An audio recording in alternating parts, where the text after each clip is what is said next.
Praise the lord. ప్రభువైన యేసుక్రీస్తు నామంలో మీకందరికీ శుభము కలుగును గాక.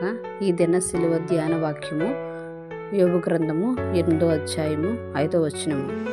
నీవు జాగ్రత్తగా దేవుణ్ణి వెతికిన ఎడల, సర్వశక్తుడకు దేవుని బ్రతిమాలుకొనిన ఎడల, నీవు పవిత్రుడవై యథార్థవంతుడవైన ఎడల, నిశ్చయముగా ఆయనని యందు శ్రద్ధ నిలిపి నీ నీతికి తగినట్లుగా నీ నివాస స్థలమును వర్ధిల్ల చేయును.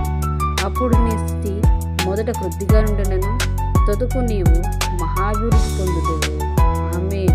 మరి వాగ్దానం ప్రకారము ఎవరైతే ఎత్తుబట్టి ప్రార్థన చేస్తారో వారందరికీ వాగ్దానం వారి జీవితాల్లో నెరవేరును కాక. అయితే ఈ వాగ్దానం మన జీవితాల్లో నెరవేరాలంటే మనం చేయవలసినది, నీవు జాగ్రత్తగా దేవుని వెతకాలట, సర్వశక్తుడకు దేవుణ్ణి బ్రతిమాలుకోవాలట.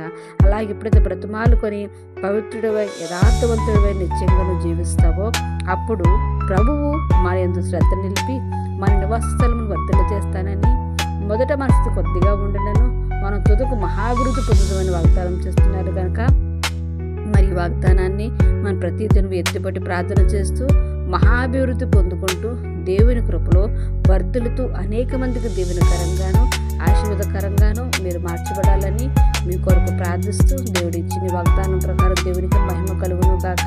మీకందరికీ ప్రభువైన యేసుక్రీస్తు నామములో శుభములు తెలియజేస్తూ యేసు నామములో అడుగుచున్నాము.